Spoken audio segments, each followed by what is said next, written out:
get it started up one more time.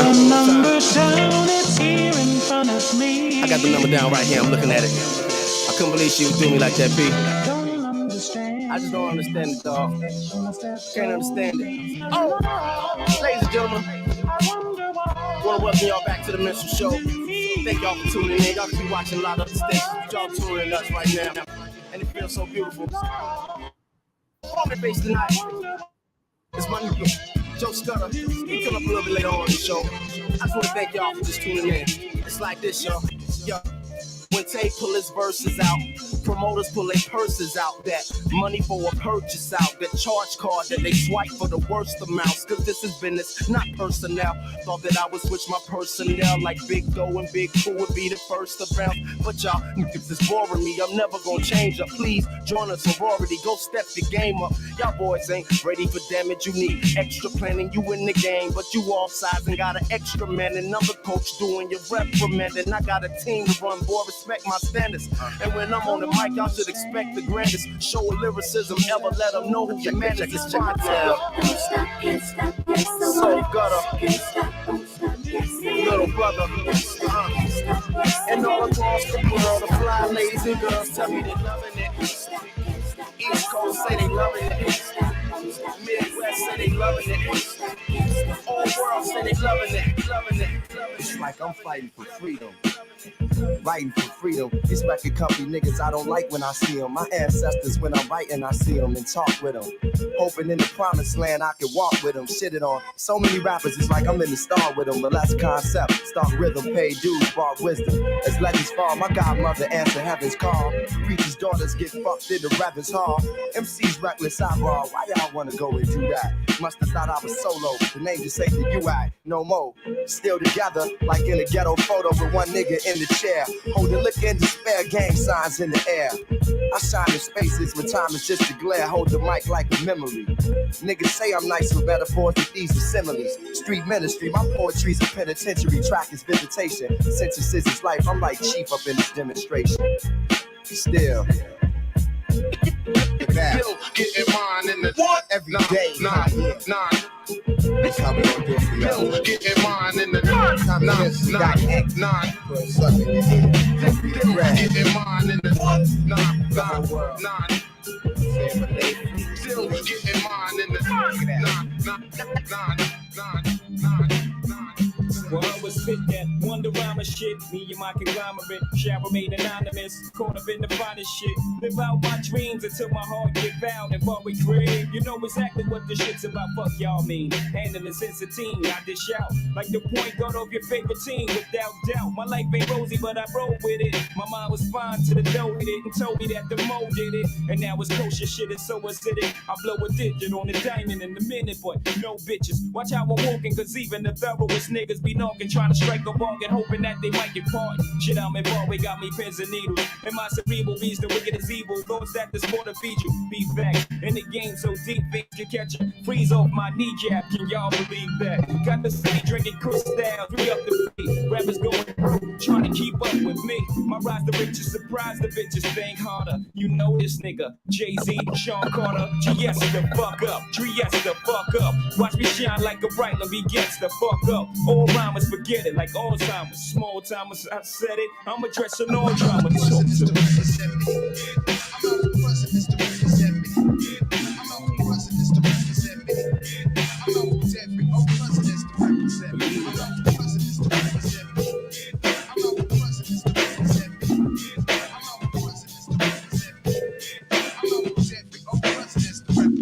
Yo, on the front wall, jump up and get bumped. If you're feeling lucky duck, then press your luck. I snatch fake gangster MCs and make them faggot flambe. Your nine spray, my mind spray. Malignant mist that'll leave caught defunct. The results, you'll remain stuffed in a car trunk. You couldn't come to the jungles of the East, popping that gang, you won't survive. Get live, catching wreck is our thing. I don't gang bang or shoot out bang bang. The relentless lyrics, the only dope I slang. I'm a true master, you can check my credentials, cause I choose to use my infinite potential. Got a freaky flow. Control the mic like Fidel Castro. Like Cuba, so deep that you can scuba dive. My job's origin is unknown. Like the tubers, I've accumulated honeys all across the map.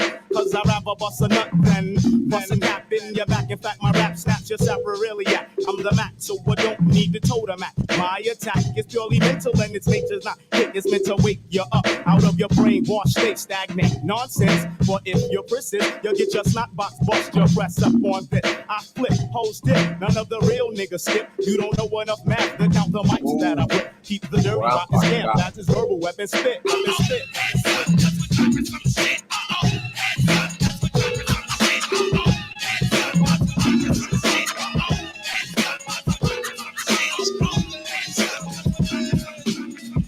Rap niggas get all up in your guts. Prince vanilla, butter, pecan, chocolate deluxe. Even caramel sundaes is getting touched and scooped in my ice cream truck. Yo, honey dip, summertime, fine jury dripping. Seen you chickens with a bunch of chickens, how you clicking? I kept shooting strong notes as we got close. She got close. Honey throat smelling like impulse. Your whole shell, baby's wicked like Nimrod. Obviously, dope hip hop. And I see Duncan stealing the gift. Crabby like seafood. It turns me on like vine. See it all rude. They call me Starky Love. Wanna check the strategy by any means. Shirley Temple Girls was done by Billy Jean. Like Mrs. America, your name is Erica, right? True. Lazy apple, small piece, six shoe. Caramel complexion, breath smelling like cinnamon. Excuse me, honey, don't mean no harm. Turn around again.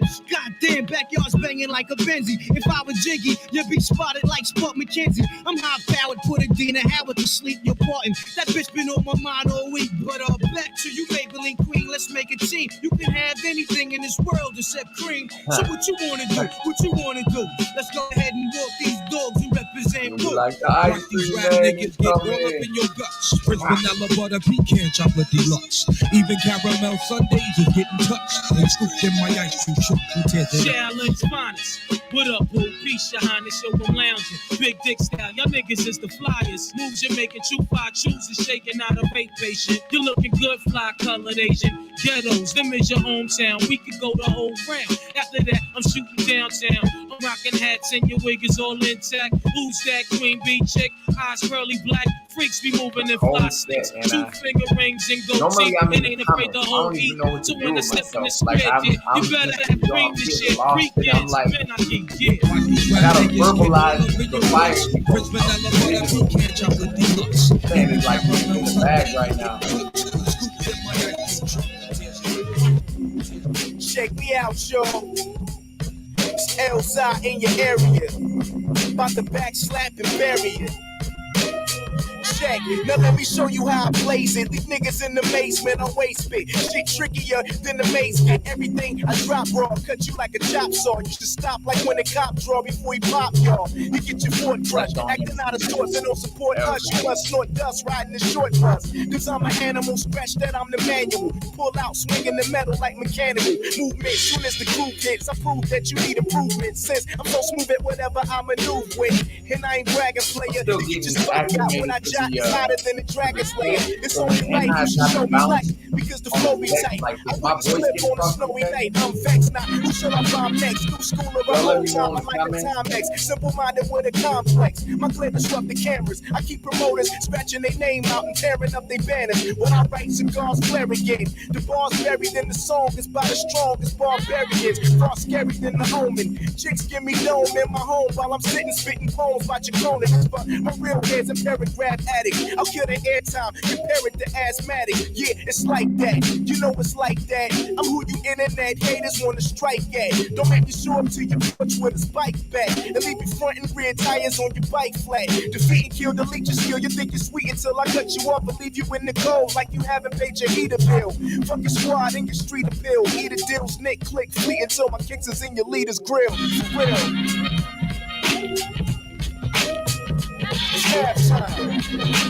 That was ridiculous. That little blend right there. It's halftime. It's halftime.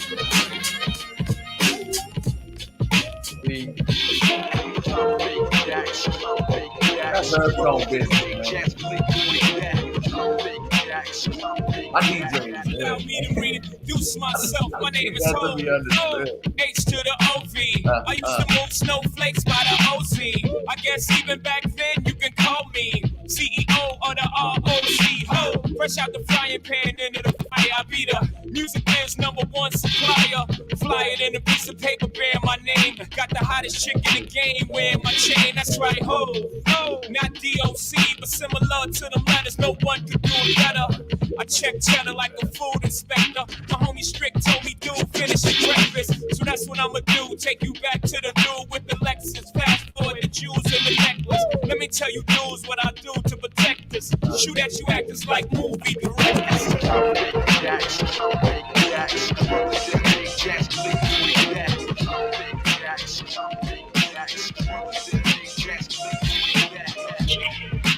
Thing ain't lie. I done came through the block and everything that's lie. I'm like Che Guevara with bling on. I'm complex. I never.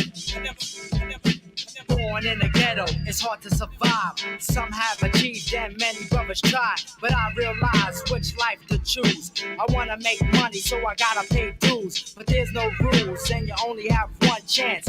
If you fuck up, kid, you face the circumstance. At night, I used to scream and shout. Living in the ghetto, trying to get the hell out. So I try as I watch my friends die. But all I could do is sit back and cry. These are feelings I'm expressing through my rhymes. I've been through hard times, so many problems on my mind. I wasn't living rich, and I also wasn't poor. I try to appreciate, but I deserve more. Yeah, Superman, superstar, give me super fat dough, like Pablo Escobar. Right? Oh, I'm seeing lost in the moment right now. I feel like Plus I don't eat and niggas and chick think shit is sweet. Yo, I work hard and hard, my man breaks it down through the cards. After that, keep it moving. Have no time to be fooling around town. Ain't it all you get down with this hype sound? This ain't not sitting to make a you know what I mean? Like saying, go by yourself, be by yourself. Let my lyrics vibrate and shake the earth. I travel ghetto to ghetto, back streets to street. Think around all crime with this ill mastermind. Mom too used to tell me with these tears in her eyes. Now I'm out on my own, surviving with the time like an African tribe. Little dapper blow your mind. Check it out like this, and then like that. Superstar. What the fuck, y'all moving on up? Yes, the keep on with this. So your pump to this. So what the fuck, y'all moving on up? Yes, the keep on with this. So your pump to this. So what the fuck, y'all moving on up? Yes, the keep on with this. So your pump to this. So what the fuck, y'all moving on up? Check it out like this. Here we go. In the back, come follow me on a journey to see a for real MC. The mind tricks the body, body thinks the mind is crazy. Whatever's lazy, when I get the flow, I'm Swayze. I drink, you take whatever type of shit the nigga buckshot make. The incredible, lyrical, and original. You the killable if you wanna take a pull. Whatever I see, I attack. Fuck off my back, black nigga, fuck that. The devil lurks and my heart hurts for the hell. Look into the eyes of a nigga who fell. I hit my head on the concrete to beat the feet.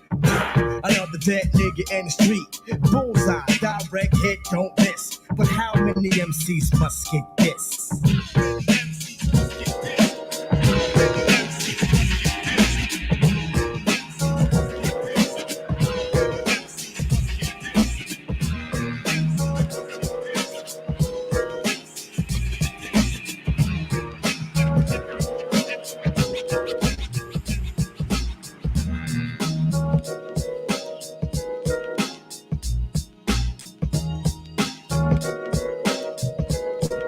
Yeah. Just a quick little mix, man. Just want to go in. Hey, last week you were in Vegas. 2 weeks ago, when we got together, we said we're gonna step to the plate a little bit. And you, Babe Ruth, called your shot, knocked it to the next zip code. My DJ don't play. My name is Ela. I represent one half of URF Tone. I am simply merely a humble servant as an MC to the DJ. The DJ is the backbone of hip hop. Let us never forget. Happy 50th to this thing that we all love, this thing that helped certainly shape. Chuck, what up? Shape an immigrant man like myself. Help me find my rhythm out. You know what I mean? As my family was getting situated. 50 years, man, from Cool Herc on Sedgwick playing with the merry-go-round, and then fast forward, and the world famous NIC, who was influenced by the world famous Brucey B, Yes, come through with the fire, man. NIC, you talk with your hands, but tell the people what up. Yo, what's up? It's the world famous NIC. Sounds good when you spell it, even when the crowds yell it. Even better when the crowds yell it. Man, again. We're just here, man. It's a lot going on. It's battles, games going at Eminem. Oh my gosh, what else was going on? That was big. I was checking out Danger Mouse and Black Thought's album. I know I'm late on that, but I thought it was pretty good so far. What's that? You a step ahead on me. I gotta get with. I mean, I heard the singles, but I gotta like fall in. You know. Yeah. So, man, I actually checked out the Game's album because that's out. I did. I heard the 10 minutes. What? How's the album? I wish it wasn't tainted by him doing the. I actually think the 10-minute diss song did him a disservice because the album is actually pretty solid, man. Like, and I haven't liked the Game album in a second, so I'm not either one of them fan. But this one I feel like he came with it. He's got at least 4 or 5 songs on there that I was like, yo, this will go. I just wish it wasn't tainted by the M diss. My feeling is you've just like described him in a nutshell. Like, there's real talent. You know what I mean? There's real talent, but he can get in his own way sometimes. Yeah, I don't know, man. Doing the, like fanning the flames of controversy to get your thing popping is like, it definitely works. Some people know how to like. There's, I guess, an art to it, an art that I don't care to pick a paintbrush up with, but like,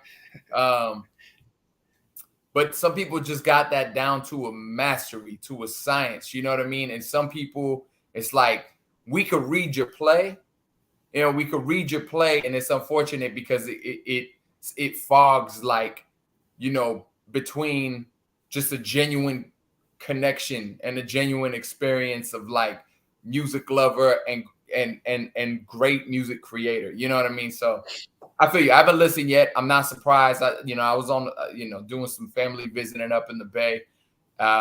It's worth the listen. It's definitely worth the listen. I think he's very talented. And I agree. Everything you just said, I agree with. And I feel like that just scratches the surface. I feel like it tells so much, but hey, we talking about him, and that's probably a little bit of what was intended. Yep. We're gonna stop talking about him, and what we're gonna do is we're gonna talk about our guest today. We're very excited to have a friend join the show, another talented friend, less the controversy. You know him as DJ SP. His family calls him David Perez. He works as a training coordinator for a behavioral health company.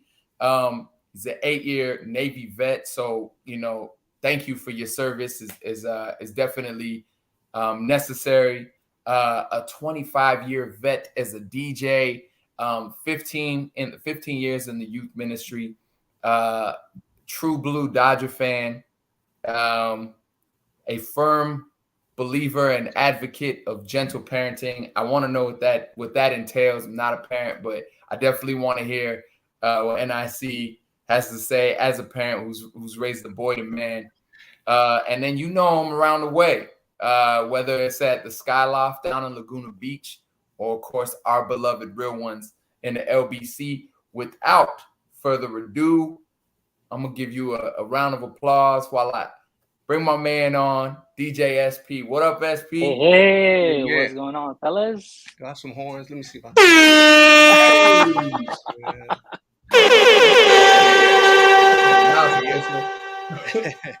Now it's official. I have like I'm confused on where to begin right now because we were having like a stimulating conversation, and then 6 o'clock came. And I said, I got to put you in the virtual green room. We got to tuck you away so we could get, with the show program and so on. I'm gonna try to do it. I'm gonna try to do it professionally because that's what we want to do on URF Tone Tuesday.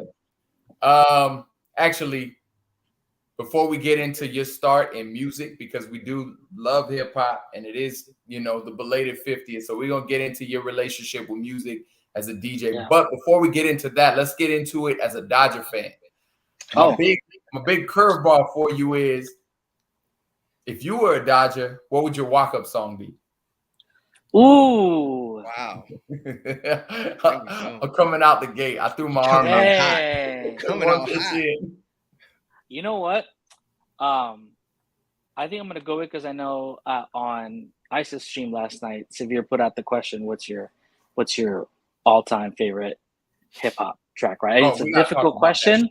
Yeah, it was a difficult question, but for me, I just go with every time what pops in my head, and I know it may not be I don't know if it's the most popular, but for me, I think the first thing that pops in my head every time with that question is Check the Rhyme by my God, that's by Tribe Called Quest. That pops in my head too. Yeah. Because I'm gun shy to say it. But I think it's the perfect song. For me, it's that that beginning. Because and especially as a walk-up song, imagine walking up to that like loud in the stadium, and then the horn, and so for me, it sounds like a home run. It sounds like a home run to me. Yeah, right, yeah. So that would be, I think that would be my walk-up song. I think first of all, it's the first thing that instinctively comes to my head when that question gets floated, but I'm fearful of saying it because it's such a bold claim to call anything your favorite or whatever when there's just like this crazy. I just said it was the 50th anniversary of hip hop. Like there's so much of a rich history, and it really depends on my mood. So I was a little bit apprehensive when I check in on mine and NIC's behalf under the URF Tone handle. Like when I'm like a little bit gunshot, but I did shout out. I said NIC might say, I didn't say it like definitively. I said NIC right here might say 93 till infinity. Ooh. Might go that way as the greatest. Yeah. Because it feels perfect. Check the Rhyme to me feels perfect. Everything you described, the you know what I'm saying? That average white band sample in the middle, the mini Ripperton white sample in the for the verses, the way it mellows out to the verse and then amplifies in the hook. You see that video? They on that rooftop doing a thing.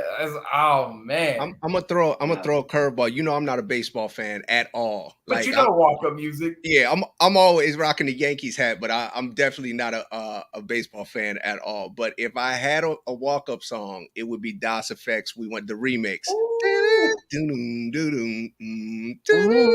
Okay. Yeah, hey, you're doing big poppy stuff over here. Oh man, you already know.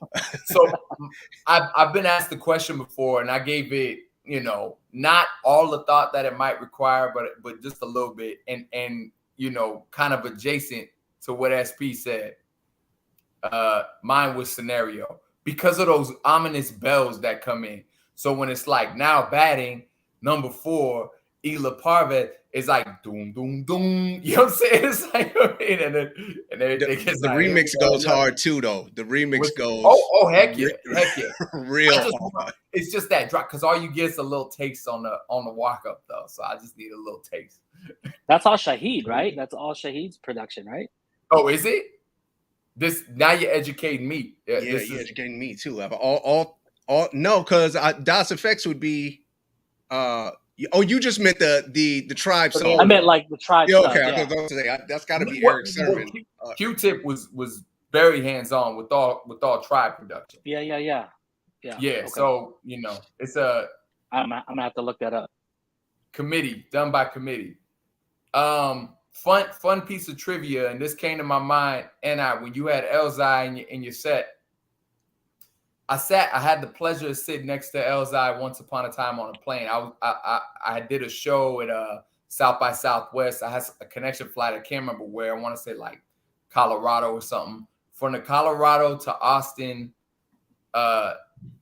trip, I was seated next to Elzai, which I was just trying to play mellow because I didn't want to get Mike Tyson punched out on the plane by being too much of an imposition, So, but then he was real conversational with me. He was really friendly. So then we just started to have a conversation, and I asked him something like an URF Tone Tuesday conversation. I don't know how we got into it. What's your favorite album? I don't remember what I said, but he volunteered his. I think he started the question. It's a lot of years ago. America's Most Wanted by Cube. That was what else I said back in 2000 and whatever. But for what it's worth, that's a fun. That if it helps, inform your idea of a great MC. Everyone is, it's that another great MC. You know what I mean? He's inspired by Cube. So legendary talk. That's Hank on the production, I believe. Oh yeah. That's when he had to defect from NWA and go east. For sure. All right. SP, let's get into it, man. What did you grow up listening to before you started to play your instrument? Man, all right. So and it was I really appreciate knowing that you come from you said you yourself are an immigrant, right? And you come from an immigrant family. So am I. So I came to the US when I was 10 years old. And I wasn't exposed to hip hop what year was this? When I was in what year was this? When I moved when I moved to the US, Southern California, 87. April of 87. I was 86 on this day. This is actually my family's arrival anniversary. Oh, yeah. All right. It just looking at my calendar, it occurred to me. Yeah. That's what we drink it for. That's what we drink it for. Cheers.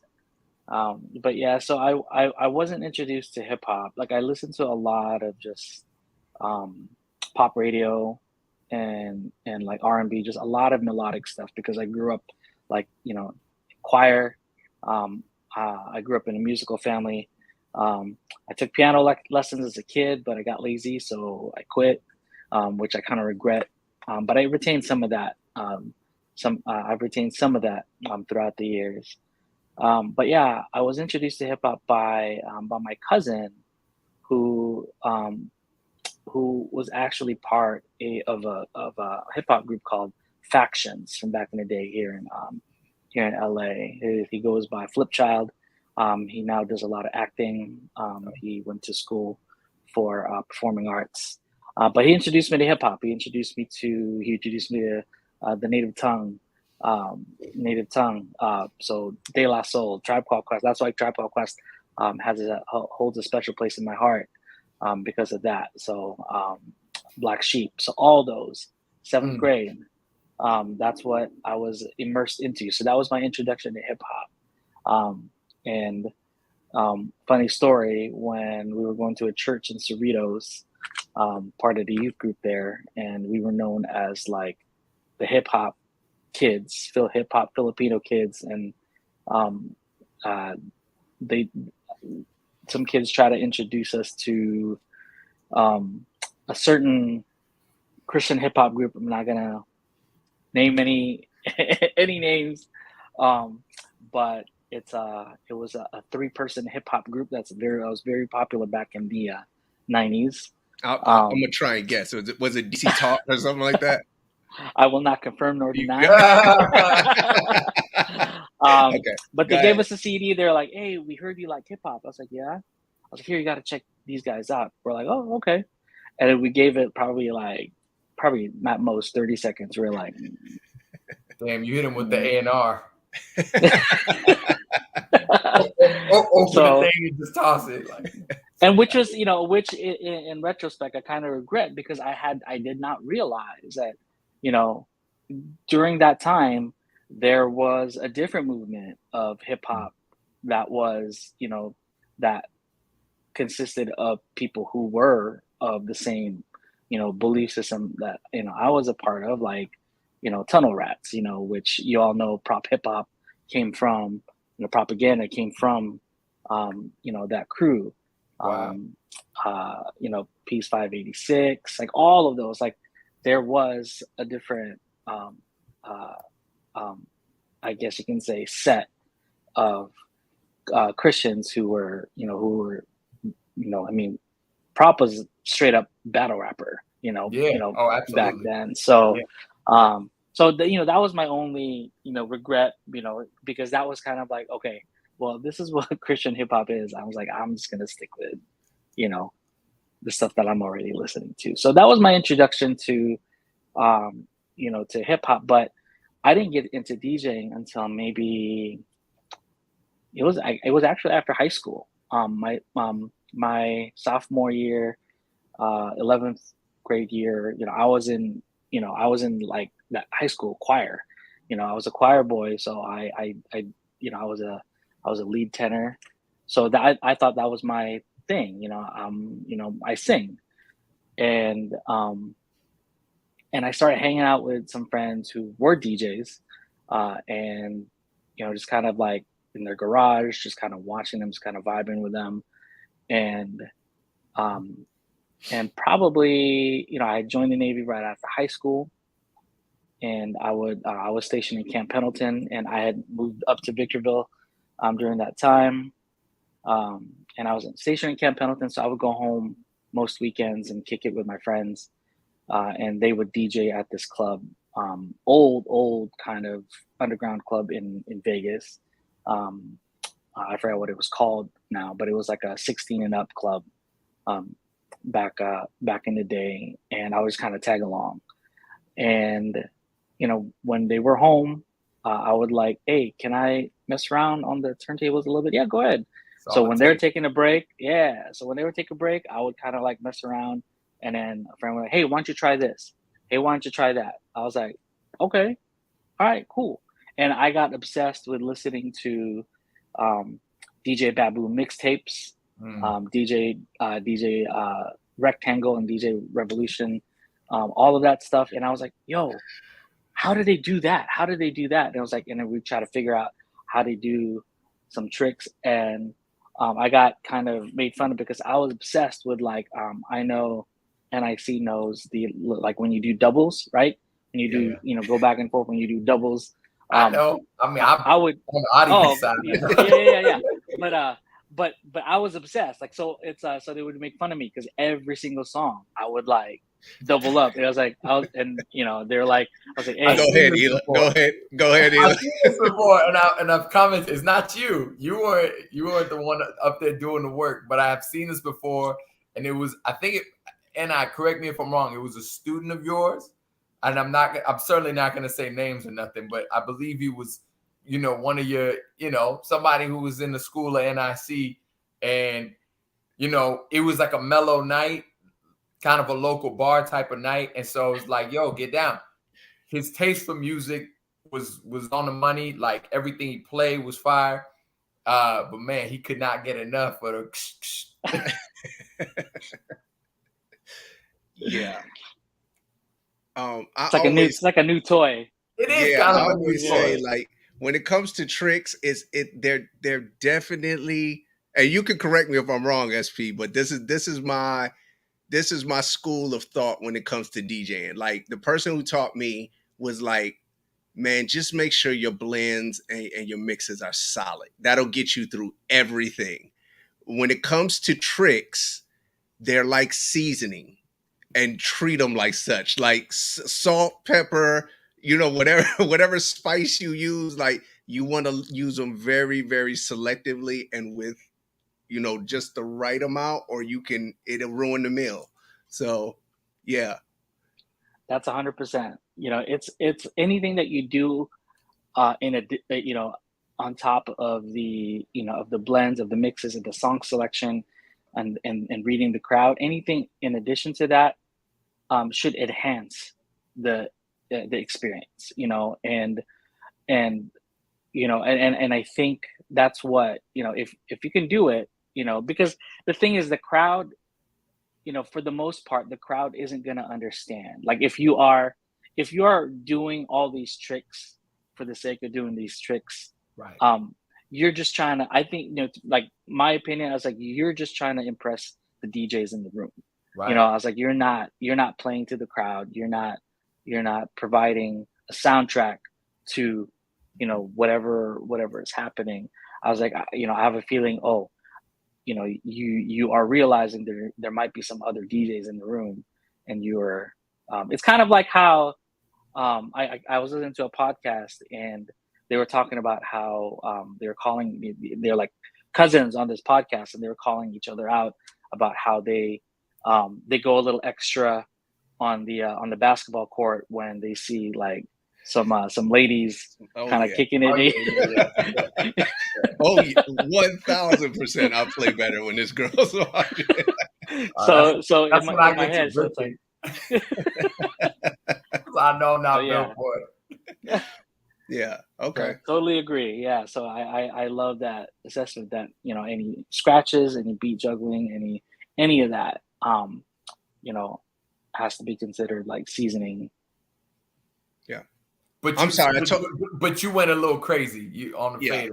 Yeah. When and I'm glad that, they kind of, they kind of called me out, while I was practicing, because when I did have the opportunity to like do stuff, live, I realized, I was like, yeah, especially when it's loud, right? Like even now, like if when I'm doing Skyloft with Babito, sometimes I was like, he's playing this track, I need to cut to this track, because we're doing 4 turntables, I still have to like, okay, I gotta take my my EQs down a little bit, my volume down a little bit, so it doesn't, so it doesn't overpower, the track. It's just a little bit of a seasoning, or a little bit of a kind of like Salt Bay, right? The little, just a splash, that splash, that's that splash. Right. Yeah. I feel like and now you got one? Yeah, we were chopping it up. We got 6 degrees of separation between me and SP, and it's like we were chopping it about first of all, the pandemic, what you do for a living, and how DJ kind of relates to not only mental health, but just how it can be therapeutic. Do you want to touch on that a little bit? Yeah.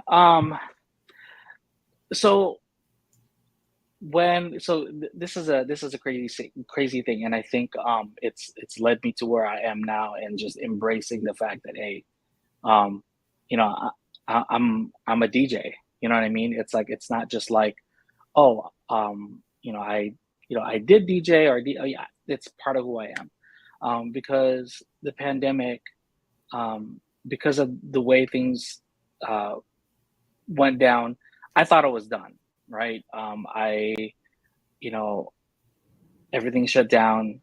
I tried Instagram Live, and this is probably why everybody told you, hey, switch over to Twitch, because Instagram Live started like shutting every DJ down. Everybody turned to Twitch, and I couldn't figure out Twitch. I mean, I probably could have, but with where I was working at the time, and my responsibilities there, and my 2 kids being home, for virtual school, it was like, something's got to give, and something's got to give, and I guess it's DJing, right?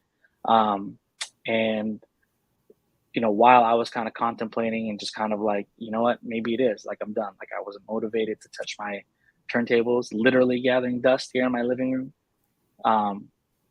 I ended up transitioning to a new job. And what's funny is I had a similar kind of like setup during one of my interviews, my second interview actually, where they can see my setup behind me. And it was the day, after my interview, I was like, in my head, I was like, that's what I'm gonna do after the interview. I'm just gonna pack everything up, put it in my garage, put it in storage. I'm done. And they asked me, I was like, hey, are you a DJ? Is that like your stuff? I was like, Yeah. Well, and then they kind of asked one of the team members. It's like, well, I'm a DJ too, and over the pandemic, we started this thing, and then like we internally, we recorded like these DJ sets, and we would stream it to the whole company statewide, and we call it Mental Health Moves, and it was just to kind of like help boost morale, so if everybody's at home, and it was just a way for us to like, just kind of lift everybody's spirits. And then so the hiring manager was like, so if we were to bring you on the team, if we were to hire you, or would you be interested in like becoming a part of this whole thing? And I'm like, yeah. So it's been an incredible thing. And we used to do it monthly, but when things began to open up a little bit more, got a little bit busier, we shifted, and now we do it quarterly. And I didn't realize, and I've always like I can't remember where the quote came from, but um, music touches the soul where words cannot, right? And um, and I didn't realize how much that really was, how true that was. It's one of those things where you talk about it, but until it comes down to it, until it becomes real, you don't realize it. Because for me, I mean, it breathed new life to me, and one thing that I'll never ever forget was, you all know the homie DJ Promote. When I was kind of wrestling through this over the pandemic, he said, basically, he's like, find your people and do it for your people, right? And it all started with, like, I remember we got a, I don't know, it's probably 99% of the people during the pandemic either got a treadmill for their house or like so we got a treadmill. And my wife was like, she was gonna hop on the treadmill, and I was like, hey, you want to mix live while you you walk on the treadmill? She's like, okay. So Wow. it started there, right? And then when it evolved into into the mental health moves at work, and I mean, it was pre-recorded so we could monitor the stream better, and you see like the comments and like, and I'm like, it's DJing is, and I love the fact that, you lead off with, an attitude of like serving, right? As an MC, because as a DJ, like you're serving as well. And oh, did we freeze? No, we're good. We're good. Uh-oh. Oh, maybe you're frozen. But I will say this: why SP works out the kinks. I think we at URF Tone definitely view music as a service. Like, that's the intention, and it is my intention as an MC to serve. You know what I mean? To be a complimentary service to what the DJ is giving to the audience. I think that gets lost in all of it, hip hop wise. Anyway, it looks like you're back on. So please, All right. please. Yeah. But I think it was that it was kind of that I guess epiphany that that brought me back, right? And now I think for me this is a good time to like bring Babito in, and because there's some things over real quick. I want to clarify, because we're gonna broadcast this. We're gonna cut pieces and put it on the social media. Not everybody's clear on the Real Ones family. Real Ones, we talk about it every week on here because it means a lot to us. I do feel we were talking before we actually went live here. We were just kind of like trading pleasantries. it honestly feels to me like there was like a rebirth of hip hop in this community, and by that I mean we were talking about. So what I'm talking about is like I was listening to a podcast. What's the Matt Hoffa podcast? Is that it's not, is that $1 Million or whatever the Matt Hoffa one is? I can't remember what it's called. Anyway, he got DJ Clark Kent, who's been down with hip hop from the beginning. And as he's like kind of just telling his story, he's kind of glossing past names, and he's talking about how, Grand Wizard Theodore, like obviously we know he implemented and invented the scratch, and that's the whole thing. But I'm listening, and it seems like even Promote on his live stream, and we talked about this before we hopped on here live. Promote was talking about how he was a little apprehensive at when he did his guest set at Snapbacks, because he's like, oh, I feel like I stepped away from whatever that wheelhouse is, whatever it is that he's quote unquote supposed to be doing, but he expanded it and he added his style, he added his flair to it. We talked about the homie K-Sly, who did her guest set at Real Ones. Hi, it's Danny. Like, they came through and they blessed it in the way that they expanded it, but something about these places feels, these communities and what's happening at these events, it feels inherently like, it's hard to describe, but it's like it's led by love versus led by fear. Like it's like there's a love of the expansion versus, I don't know what the fear is, but like where there's any kind of like vitriol or, you know what I'm saying? Like, it's just like love. So it's like, yo, Promote, we know what you're about. And we know that you may not play exactly what Ice plays and what, you know what I mean? What Remark plays, but dude, because it's a love thing in here. I don't know. I'm Right. just I think I'm gonna jump in on this one because I think I know what it is. Because I felt it too when I did my guest set at Real Ones.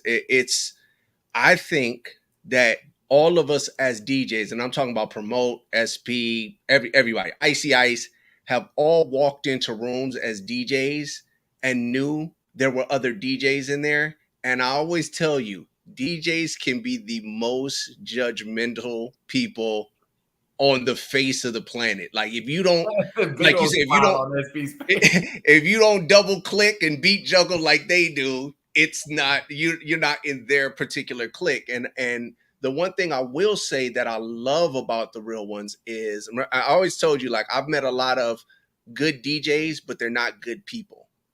And the one thing I like about the Real Ones is that there's a bunch of good DJs, but they're also really good people. And a lot of DJs coming into that format, or into that living room, I should say, because it's real family oriented. It's like somebody's backyard. It's like a living room. I think come in with the preconceived notion like, oh, I'm about to DJ for those typical DJs that are going to hate on everything I do if it's not like them. And it's more of an embracive kind of accepting vibe once you get in there. Everybody is expecting you to kind of do you. And they don't get crazy if you over scratch. They don't get crazy if your blends aren't always as tight. And if you go off like I told Casey, I'm like, yo, if you've been playing house recently, play house. Like, everybody there is going to accept it. And I love that about Real Ones is they figured out a way to let every DJ come in and do them, but then also keep it organically hip hop and supportive at the same time. What do you think about that, SP? I'm sorry. Man, you hit it right there, and because here's the thing. When you said every DJ knows what it feels like when you walk into a room that's full of other DJs, right? We all know what it feels like not to belong somewhere, right? So I think one of the things that Promote has wanted to do for years is to have a place where every DJ feels like they belong, and when you feel like you belong, then you can be free to be who you are, right? And when you feel free to be who you are as a DJ, then you feel like you can play whatever you want, and with that, a conversation that I had with Abel, who was there real ones ago, we were talking about this same thing, and he kind of like he's a real thinker, and then he kind of looked at me. He's like, you know what? It's because Real Ones is DJ driven. Everybody here, everybody here is here to see the DJ that they know, and then that DJ comes with like a circle, and another DJ comes with the circle, and then like a Venn diagram. It just kind of like comes together, and they're there for they're there because they love the DJ, and then they end up loving other DJs because they have an appreciation for it. So it's like, so it's almost like just a nice stew that kind of like comes together, and it's working. It's not necessarily a formula, right? But it's just a lot of things that have come together and come together well, and I think it's infectious. Just like haterism is infectious. This whole vibe of love and support is also infectious. Because it's like, I remember when we were trying to troubleshoot your laptop, and then you were ready to like, I'm just gonna do this, because you were already kind of you were kind of surrendered to the fact that surrendered to like your previous experiences of what you shared with me as a DJ at previous venues, but then me and Peru, I was like, no. I was like, we want you to come with what you were going to bring. I was like, we're not going to let you sell yourself short. We want you to bring, and we're going to do whatever we can, for you to shine. Doesn't matter if you are the 3 o'clock set or if you are the 6 o'clock set. You get your time. You get your time to shine. You get the same. Because it's one of those things. Like I'm sure there might be some other places where I was like, oh well, I mean, he's just like the second dude up anyway, or he's he's not the headliner anyway. So no, but here's the trip about it though.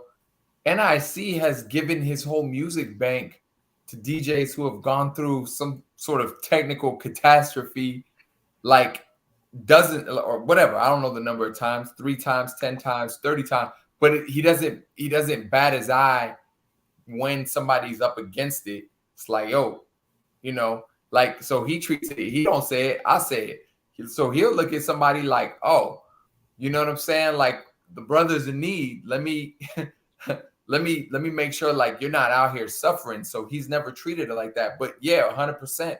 I've also and the thing is, and I have been rocking together for a long enough time to where on the business side of it, behind everything, like once upon a time, I was doing my own solo act thing. He's of course doing his own DJ thing, but like we would work together for our live show together, and then we would support each other. So he would say, "Yo, you doing a mixtape? Let me host that. Great. Let me see if I can call some people. I might know some people that I can get you lined up for a gig and all this." And so in our experience of doing all that, I would hear about some of the shady backstab stuff that you guys go through. So 100%, I understand that his mindset would be like, yo, my thing's not plugging right. Chalk it up, before some real good souls like you come through and like, no, that's not how we do it here. Like, how that's such a surprise to him, because I've seen him, but I've also seen him be you in times when other people need it, So it's like, yeah, it's good. It's nice to see the karma come back, Yeah, absolutely. Gentle parenting. I want to figure out what that is, because Ela mentioned it. Yeah. It's actually a perfect segue, right? Because it also rooted in belonging, and it's actually taken. I mean, it's still taking a lot of unlearning for me, coming from, an immigrant family, Filipino immigrants, and that's something that I learned, especially coming back to the world of mental health. And I know the whole buzzword in mental health is trauma informed, right? But and everybody's talking about trauma informed care these days. But the whole idea of trauma isn't just extreme. It's basically when your brain is like on full alert, right? When you're I don't know if y'all have heard of like fight or flight, where you either freeze or you want to fight when you're reacting. When somebody has experienced trauma, and things can trigger them easy, like the simplest things can trigger them. And then for kids, because they rely on parents, um, you know 100% for providing their needs.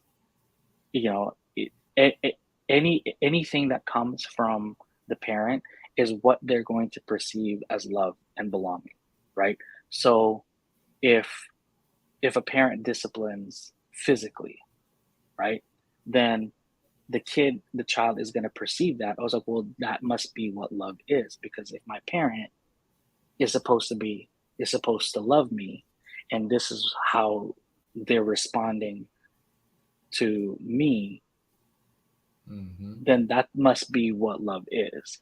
So, so a lot of what gentle parenting is, that I'm still learning, is really digging behind what the behavior is, right? If a kid is throwing a tantrum, right? There's a need, right? We all have needs, and I don't want to get too heavy into it, but if people are familiar with the hierarchy of needs, where you got the need, your basic needs of food, clothing, and shelter, all the way up to self actualization, right? So if the bottom needs aren't being met, and Janet needs a beat. Yeah, I need a beat. But if that bottom level needs aren't being met, a human is going to try to survive and try to do whatever they need to do, right? So if there's a need that's not being met, if a kid's needs not being met, then they're going to do whatever it takes to get that need met. The you know Gentle parenting is trying to fight the, I guess, I don't know, I want to say traditional, but the norm of trying to change the behavior, trying to address the behavior. Oh, you need to stop that. Stop crying. Stop. Whereas instead of like, okay, come here, what's going on, and just trying to figure out what. Because here's the thing. It's a tough pill to swallow, but kids weren't asked to be born, right? So they didn't ask to be born, and so it's a parent's responsibility. So it's we're responsible for for them instead of the other way around. And I think sometimes growing up in in an immigrant household, sometimes growing up you feel like you're responsible for your parents' emotions. Oh, don't do that, you're gonna make mom mad. Oh, don't do that, you're gonna make dad mad. I was like, so now it's kind of, I'm thinking about that. I was like, wait, so if I say that to my kid, oh, don't do that, you're gonna make me mad. I'm like, I'm putting, they're still learning how to manage their emotions. So how am I gonna put that? How am I gonna put that on them and have them manage my emotions too? So gentle parenting is just about is simply about that. It's being more responsive than reactive. And it takes a little bit more. Well, I don't want to say a little bit more, a lot more effort. But it's it's embracing. It's allowing for children to really feel like their emotions, right? And to be and to make sure that we are allowing for that. We're allowing for a full range, right? There's some kids that are a lot more expressive than others, but whatever their full range is, we allow for that, and we are responsible for regulating our own when they're experiencing that, because it's like, for me, like, I can get triggered, right? If one of my kids is experiencing like these big emotions, it, like, I have to make sure, and part of it is giving yourself permission too. It's like, okay, all right, I'll be right back. I'm gonna go take 10 seconds to just take a breath, and I'll come back. And and then sometimes all I can do is like, hey, bring it in real quick, and then I'll bring it in for a hug, and and one thing that we use for training is and I love this this illustration. It's called the hand model of the brain, right? So the thumb is kind of like the emotional center of the brain. This is where everything gets triggered, right? And then goes right here. This is like where your executive functioning, where your rational thinking, and this is when you think, right? So when you get triggered, you literally flip your lid, right? So this becomes the star of the show, emotions, right? Big emotions. And then it's going to take a while. So when a kid is right here, there's no reasoning, right? There's no calming down. So you have to figure out a way, and there's like things and tips and tricks and strategies out there to kind of like get them here, because you can't reason with them. You can't talk consequences. You can't move forward with anything unless they're right here. So so it's kind of cool, because I that's where kind of that flip the lid comes from. And then for me, it's taken a lot of unlearning and relearning, over, and that's one of the blessings, I think, for me, being in the pandemic, is it gave me an opportunity to just be with my kids and learn them, and like be more attuned to to who they are, because I want them to succeed, right? And it's not just about being super permissive and not having boundaries, but it's just being aware of the boundaries that I am setting, and not and here's what I tell people. We parent by instinct. So, and we learn those instincts from the people who parented us, whoever that may be. So the question that I've had to ask myself, am I okay? Am I okay with those instincts? Right? I learned those instincts from those who parented me. Am I okay with those instincts? If I'm not okay with those instincts, then I've got to be committed to learning better and doing better.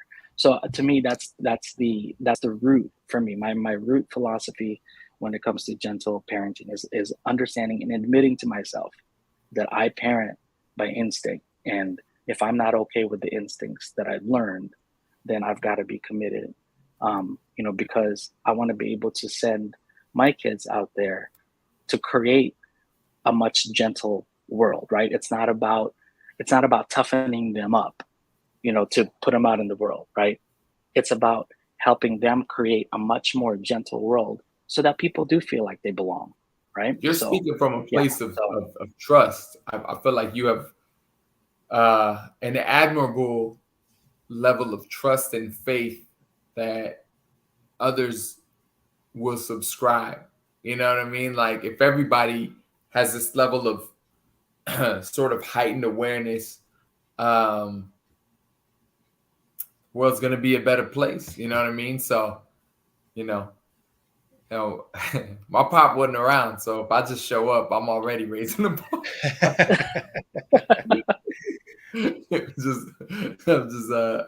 My shit's low. So no, but I like what he said, and I'm glad you kind of jumped into it before I could chime in. But I've listened to these couple of shows probably since, my son is 25 now, but since he was, and I see had him when he was 4. no, not at all. But yeah, he's 25, and since he was born, actually even before he was born, I used to listen to Focus on the Family and another show called New Life, and it's basically mental health counselors, and they kind of address it more from a biblical and a spiritual aspect. But right. A lot of things they talk about is setting boundaries. And I was wondering when you were first talking, I'm like, okay, this sounds great, but but how do you implement that along with setting some boundaries for the actual child? Right. And it looks like, you know, you're coming from a more proactive approach, which is what I did with my son, which is like, let's set the boundaries before, you know, I become, or anyone, either one of us becomes reactive. So that you already know, if you do this and it's rebellious and it's blatantly, you know, you're going off you already know, you know. I think a lot of parents, that at least when I was growing up, there were no boundaries. And then when we overstepped whatever invisible boundary there was, you know, the parents flipped out. And we're like, well, we didn't know that that was something, like you said, that made you mad, or that made you, you know, like, we didn't know that in advance. So a lot of the boundaries that I tried to set and share with my son was more like, hey, let's set these up front. You know, I expect you to do well in school. I expect you to do this. This is how we're going to operate in this family, you know. And then when he was just blatantly like, no, I'm not doing that, you know what I mean? Which didn't happen a lot. I've actually been really, really blessed with, you know, a child that kind of, you know, was, you know, everybody knows my son is kind of, he was the best. I was blessed with the perfect child for me, not the perfect child, just the perfect child for my temperament. He's a good young man. Yeah. We rock very well together. Like, he was the kind of kid that I could be like, hey, Legend, don't do that no more. And he's like, all right, Dad. You know what I mean? Or, hey, Legend, you know, Legend would be like notorious for being like, hey, Dad, I'm sleepy now. I'm going to go to bed. And I'm like, whoa. Like, so that's incredible. Awareness content. Yeah. So, but all of that to say that I think that, you know, what you were saying was like, establish the boundaries early so that you're not in that reactive mode. And then you don't flip off the lid or whatever. So, yeah. Yeah. And you know what? How old are your kids? I just want to get a better picture. Yeah, I've got a 13-year-old girl and an 8-year-old boy. Cool. Okay. So we're entering that teenage stage, in which, you know, and you know, thinking about what NIC was saying earlier, and it's not just you were sitting there establishing boundaries, right? It's also, you're also building connection, you know, because it's like, you know, there's a saying, connection before correction. And, you know, and before you can address, that's why, you know, sometimes it's like when my 8-year-old is having a hard time, right? And, you know, and I'm not going to get through to him. I just sit there. I was like, all right, you want to come here, sit next to me? You want to hug, or you want to just, you know, sometimes that's all they need. Right. And, you know, and with my older one, you know, sometimes I just ask, like, okay, so do you want help with the solution, or are you just venting? Do you just want me to like hear you? And they're like, I don't know. I just needed to say something. Okay. And then that's it, you know. And in my head, I was like, all right, well, I don't need to figure out how to problem solve nothing. So, you know, hey man, I'm using that. You know, I'm using that trick with my wife still. Like, do you want me to fix it, or do you just want me to listen right now? So, oh heck yeah. So that's a great tool for sure. Yeah. Yeah. So I think, you know, I think it really does translate, you know, on a micro level and like a family level, you know, all of that. I think, you know, I think it's all connected. I think for me, that's what helps me bring that type of vibe to wherever I go. You know what I mean? It's like, you know, in thinking back to that whole scenario when we were troubleshooting, you know, the laptop, right? There was a need there, right? And you know, the response was because maybe that need wasn't met before. And IC was like, oh, you offer a hug? Mind, I'm just gonna, yeah. I needed one at that point. Afterwards, we dapped it up. And hugged it out. But you know, I think, you know, it's like we're all human beings with inherent needs, and no matter how old we are, and some of those needs evolve and look differently, but we all have, you know, inherent needs. And when the bottom level needs don't get met, we tend to find ways to get those needs met sometimes in a violent way, sometimes in, like in mental health, you hear about, people getting admitted, people getting violent. There's some need that's not being met, and they're trying to meet it through violent means. And same thing with, unhealthy, unhealthy communication, right? Like people that would, just, you know, do things or say things that are, that are harmful to other people. It's there's something behind that behavior that, there's a need that's driving that behavior. So, and obviously as we get older, we find effective ways and healthy ways to meet those needs on our own. But sometimes, you know, you know, we run in situations like, for example, if somebody who's high paying job all of a sudden loses their job, right? Mortgage is threatened, livelihood is threatened, their way to feed their family is threatened, right? All of a sudden, like, what happens? Something might, some might set them off, and they're like, oh, I need to do what I can, whatever I need to do to provide for my family. And then, you know, so, so that's why even with adults, I try to, I'm at that, I'm in a season of life where I want to try to be gentle with people, and and I want to assume best intentions. Like, I think for me, I want to try to assume best intentions, and I try to fight that instinct where, if somebody acts a certain way or looks at me a certain way, it's easy for me to, like, oh, this dude's, this dude's kind of shady. I want to try to fight that instinct and try to assume best intentions of other people. What's up, Curbs? Sorry, let me throw the comment in here so we can all acknowledge the love. Hey. Hey. I want to backtrack. I'm hearing these. When I say I was, I was in a single parent household. Fortunately, in mine and my brother's case, my mom, probably before these words entered the zeitgeist, she was a gentle parent. So that's fortunate. She probably had good reason to lose her cool more than she did. Patient. You're a patient person. I think that's really what it. Or you were opting for patience, or you were making it your aspiration to be a patient person, which is I think which is really incredible. And as somebody who's raised under that sort of philosophy, I'm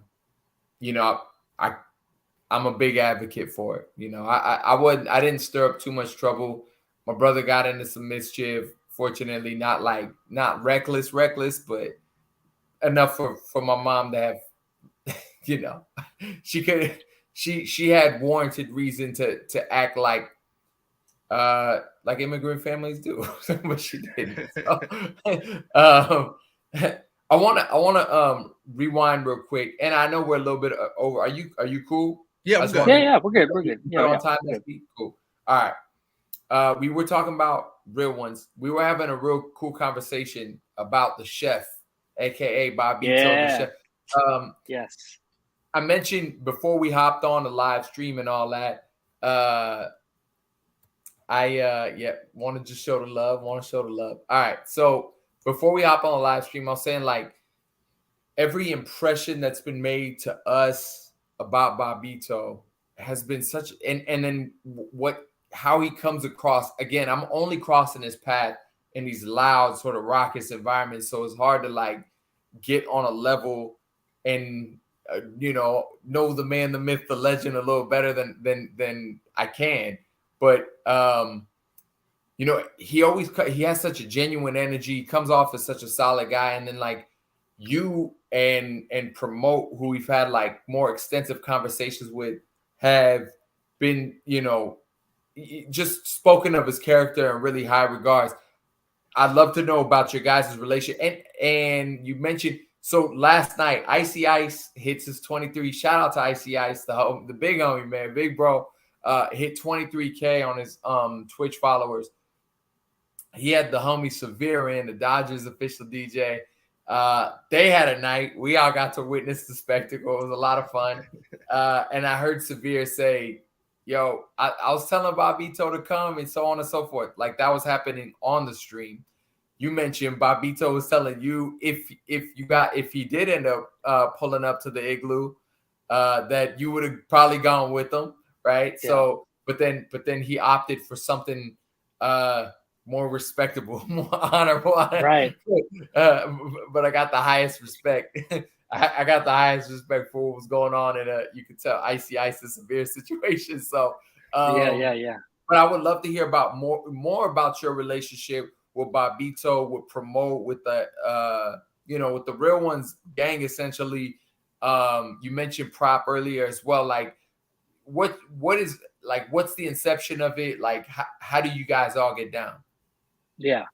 So I met Bobito when I was still in youth ministry. I was doing youth events here and there, DJing youth events here and there. And he was working for the Urban Youth Worker Institute at the time. He was an event planner, event coordinator for them, and he DJ'd for their events. And we met online through Promote. He wanted to kind of like gather. So that's how his mind has been. Promote. He wanted to bring DJs together. Yes. So I met him through that online. And then we finally met in person at a conference that we were both DJing, had conversations, and then we did another event together in Cincinnati, and then moved out here and just kind of continued building a relationship that way. And I didn't get to know him real well until actually recently. I knew he was a cool dude. I knew, he was the ultimate connector, right? And you're talking about Promote or Bobito? No, Bobito. Okay. Yeah. So over the pandemic, like I told you, I was like ready to give up and all of that, and to the point where I actually distanced myself from other DJs. There was like this growing resentment, that I was like, left behind, and I'm like, I don't want anything to do with that scene.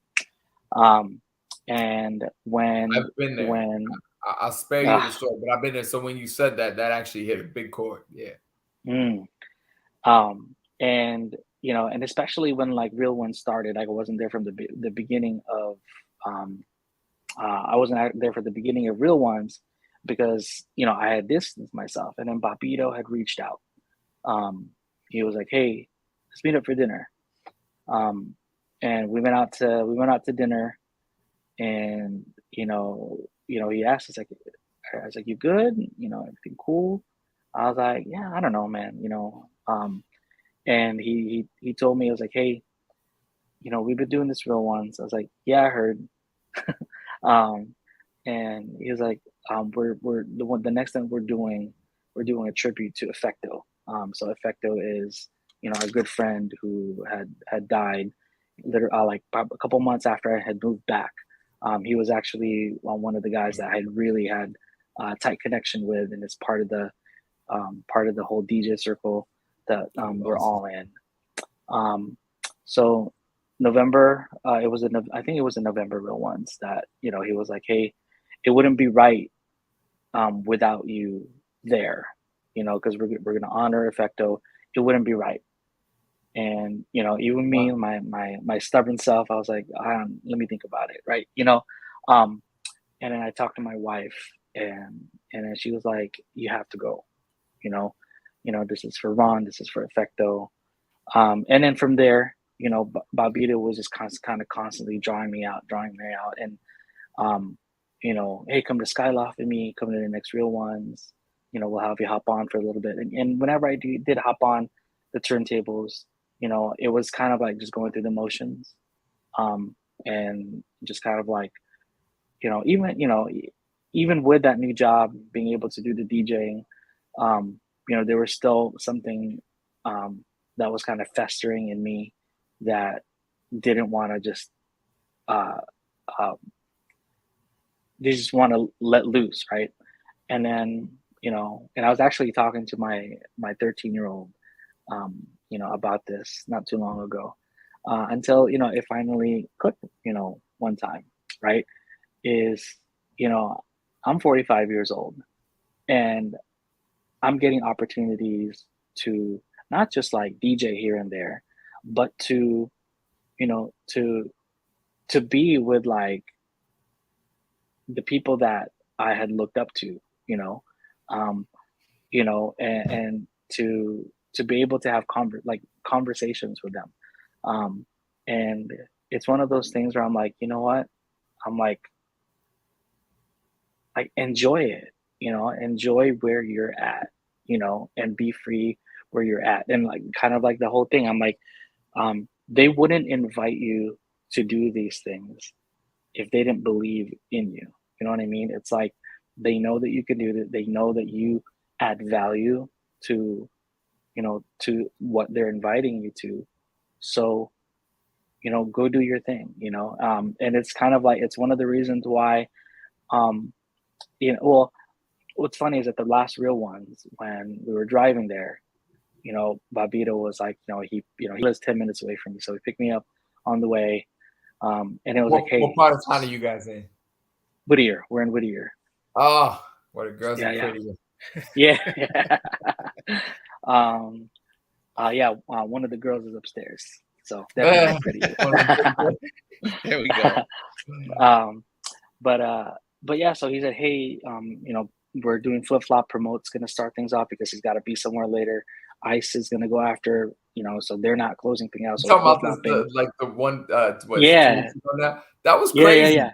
You know what I'm saying? Yeah. That was crazy. I'm sorry, but it needs to be Yeah. said. But obviously, Melody being the guy who shut it down, and like makes great sense. But the fact, like, promoting Icy Ice being so frivolous with their slots, you know what I'm saying? They're just like, yeah, let me just knock it out, and then I'll be on my way. That to me is like, yo, y'all look great, like great, It's great. I'm sorry. Go ahead. Yeah.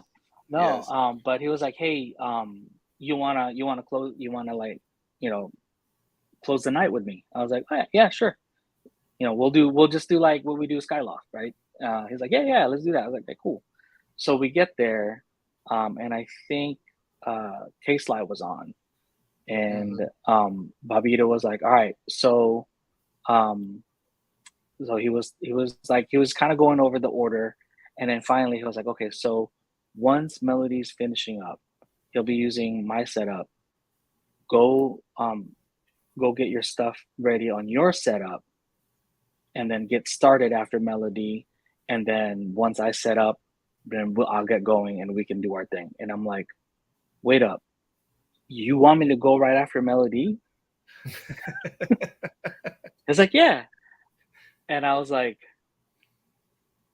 and in my head, I was like, "That's why you wanted me to close it out with you, because you didn't want to go right."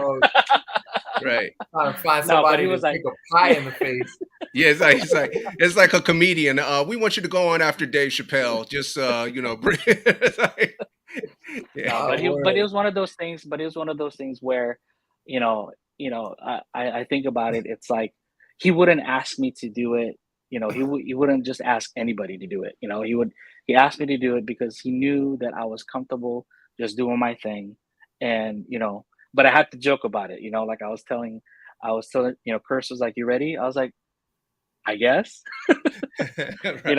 And the whole time I was like watching Melody even closely, right? So it's like first 15 minutes of the set, I was like, first 15 minutes I was like, okay, so maybe he's just kind of like doing a chill set because it's real ones. And then I didn't literally get after I chill. say that, When he came after he out with said the that, he freeway, goes off. I didn't get chill. I got chills. I did not get chills. And then probably the last, I was like, all right, well, maybe he'll kind of like, tone it down the last 10 minutes to kind of like end the set, like kind of. I was like, nope. I'm sitting up there. I was like, all right, and you like literally, I was like going through my library, like bouncing back and forth. Okay, what am I gonna start with? Um, I think I kicked it off with that, the Lizzo About Damn Time. I was like, you know what? I'm just gonna kick it off with this because it's high energy. I'm not gonna match the skill you know, I'm just gonna go with like a song. Like he ended it off with like a pretty high energy, so I'm gonna just continue, you know, Yeah.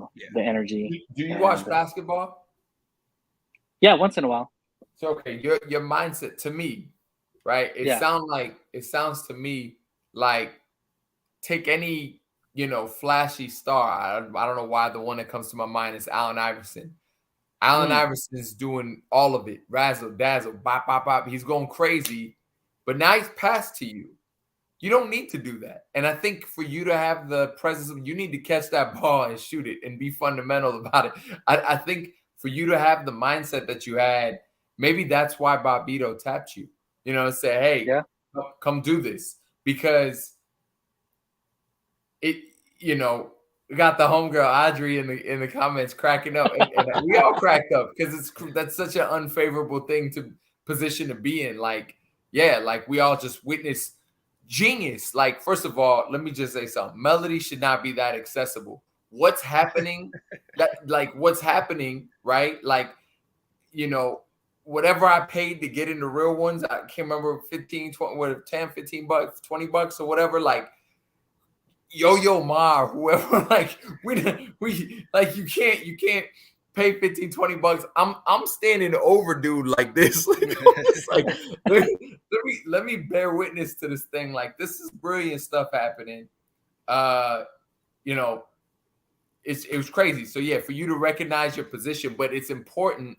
It's important for you got the rock, man. You all you gotta, or for your baseball, you just laid your bunt down. Like, you gotta do what you gotta do. Yeah. So if Melody is Allen Iverson, then I guess I can just be Tim Duncan, right?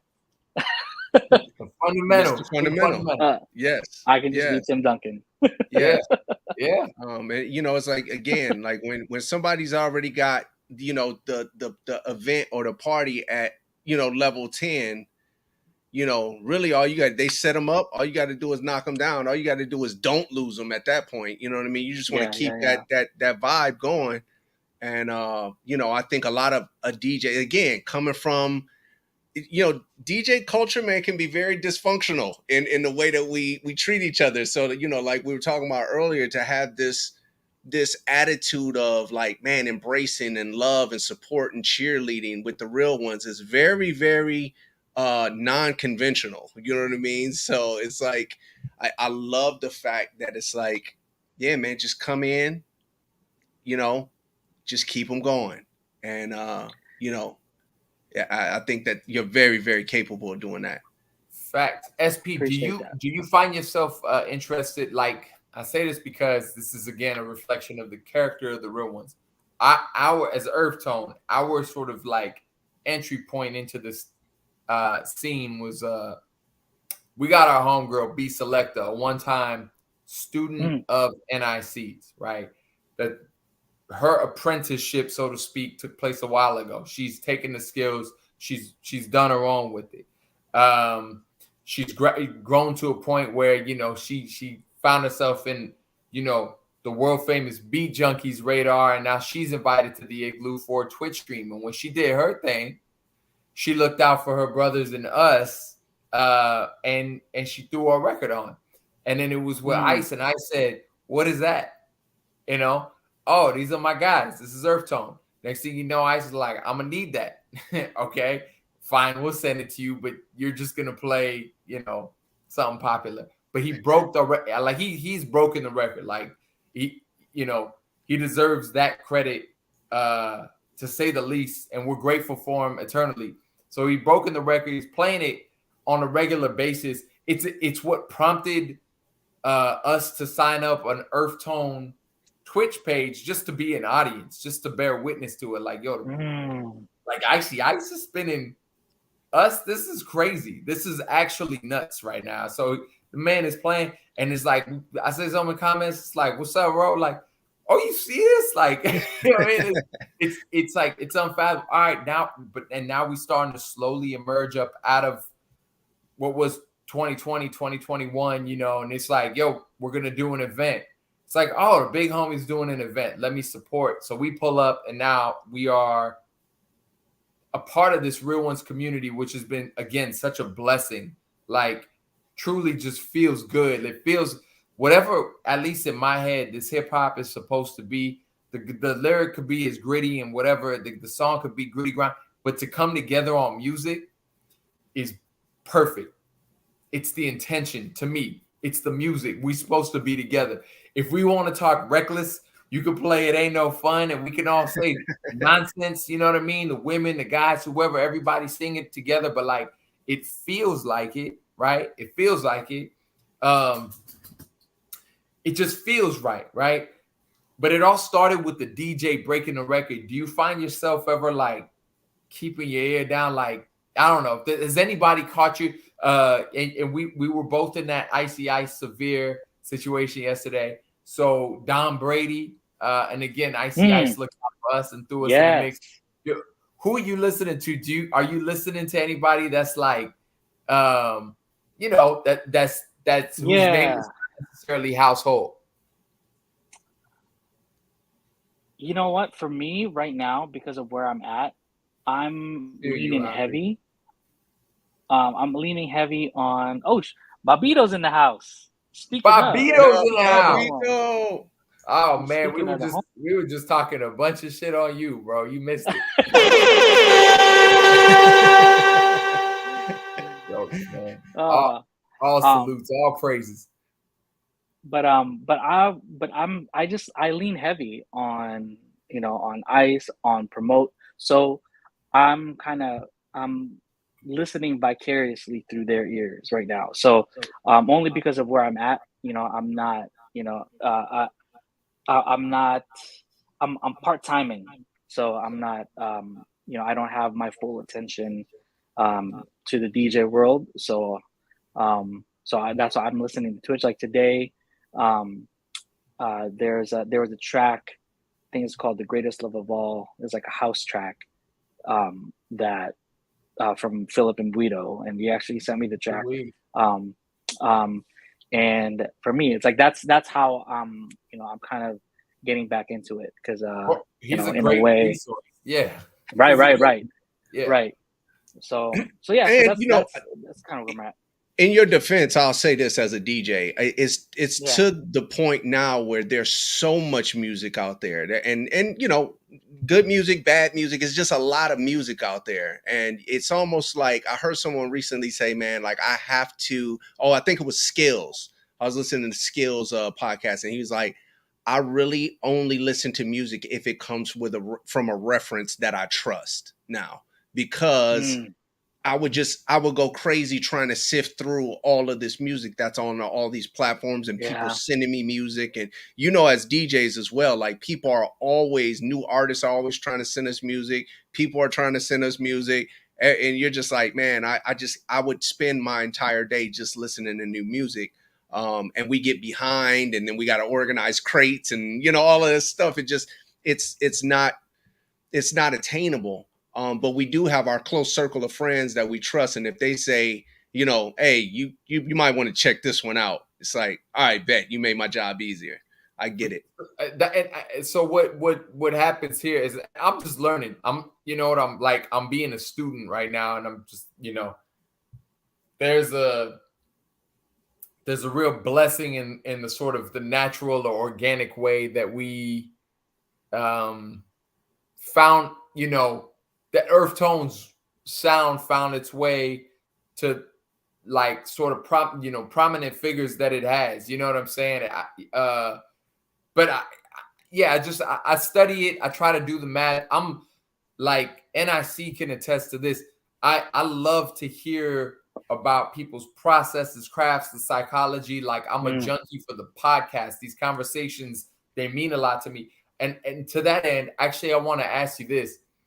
When you say like you're still kind of tussling with whether or not to like immerse yourself in its guest sets and things like that, I stepped back for a while. I told you I was going to spare you the story. I suppose I lied. But when I told you I stepped back from MCing, it's because the way that it completely captivated my mind.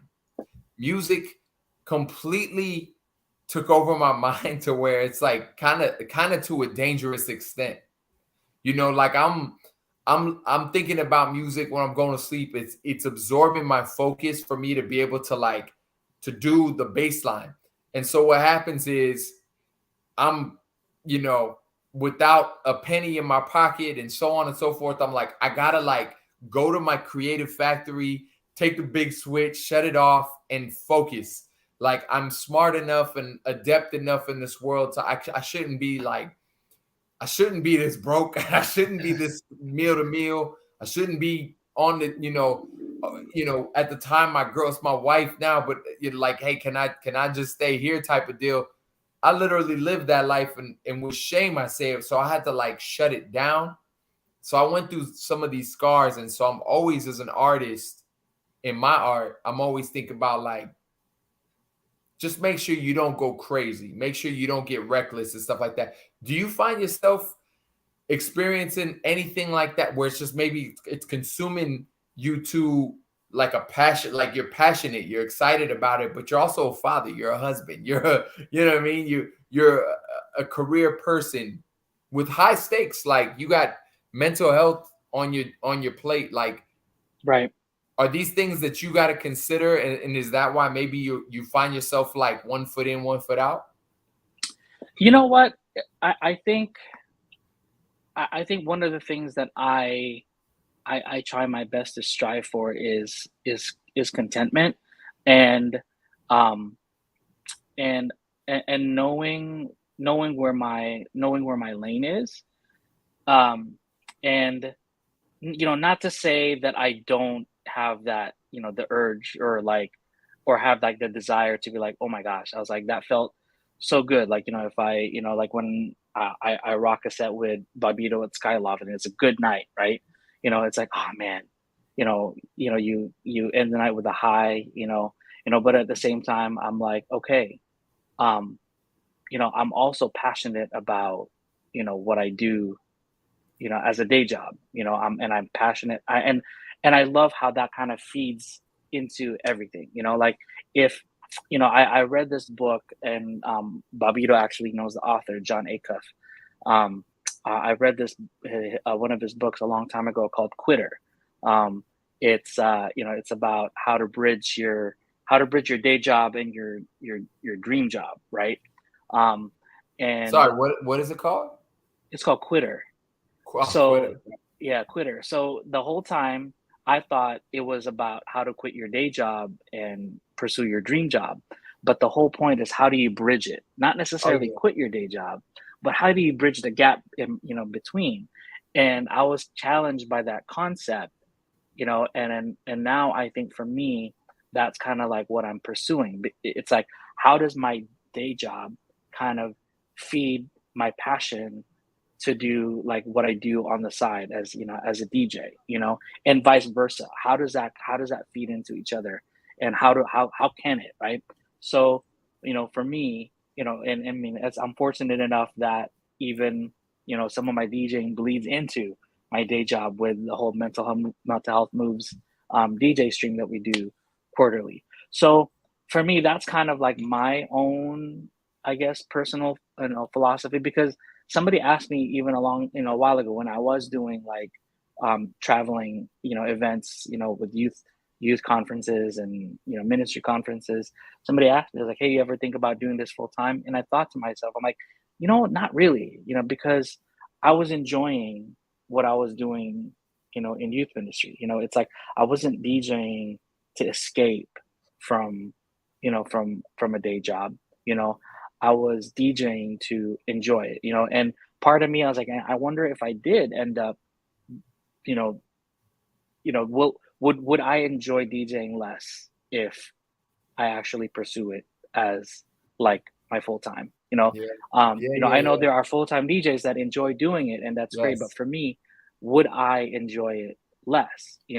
But right now, um, you know, being able to DJ, when I can, helps me enjoy, what I do, during, it's a relief.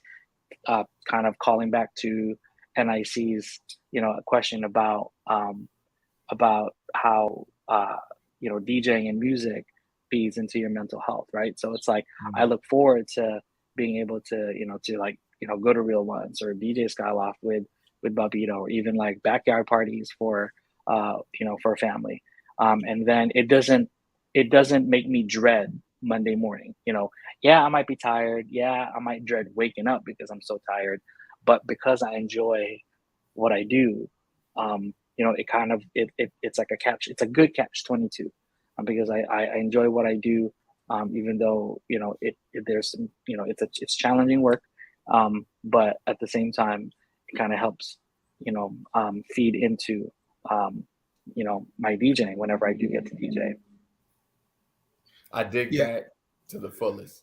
I know we gotta wrap up here pretty soon, but I'm gonna grab on to something that you said a little bit earlier because it just kind of prompted me. I wasn't able to attend this last Real Ones because my wife and I we were heading over to Vegas, and during that 3.5-4 hour ride, we were talking about submission, mutual submission, how that works, how that plays out, how that word is kind of frowned upon, and in our current day and age. And I was just kind of reflecting back to what you were saying when you went through this whole thing, this kind of transformative experience when the pandemic hit and you were kind of on the verge of giving it up, and your wife kind of gave you some words of encouragement and kind of gave you a platform to kind of DJ for. And I think, I'm happy for you that you were able, because to me, I feel like that is that mutual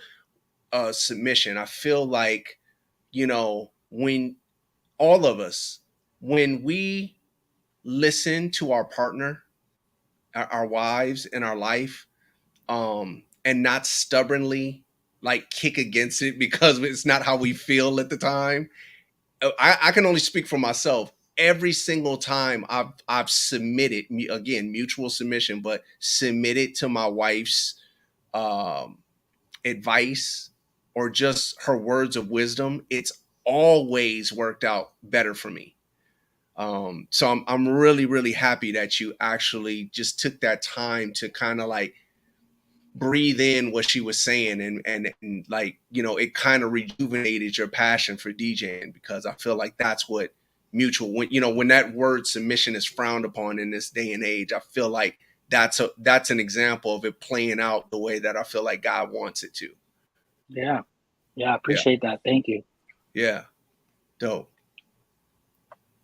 Right on, man. Look, SP, it's been a true pleasure connecting with you on this level, because we do have the luxury and the benefit of seeing each other on our mutual friends, Twitch pages and their streams, of course, at the events. I don't know when, but Snapbacks is definitely on my radar. Like, that's going down. Real Ones, so long as I'm willing, I'm willing. So long as I'm able, my schedule permits, like, I'm stapled in every single time. But I love those encounters. But to be able to have these conversations and get to peel layers back, get to understand you better, is dope. And the thing that informs your craft, like the inner workings, the wheel works of that helps you be the DJ that you are, because we come together on this thing of hip hop, we come together on this thing of music, so we hear your outputs, we hear your song selections, we love it, but it's like, what's going on? Like, how did it get from here to here? So we love that. We appreciate you sharing, peeling those layers back for us. And for those who tuned in and laid a comment down or whatever, or if there was a very quiet lurker or whatever in the back, we appreciate that too. We're back at it every Tuesday. We will see you here Tuesday, 6 p.m. Pacific. On behalf of the world famous NIC and URF Tone, we salute y'all. We appreciate y'all. DJ SP, we certainly appreciate you. We'll see y'all. Thank you for having me. Oh, that's without a doubt. Appreciate you, bro. Talk to you soon.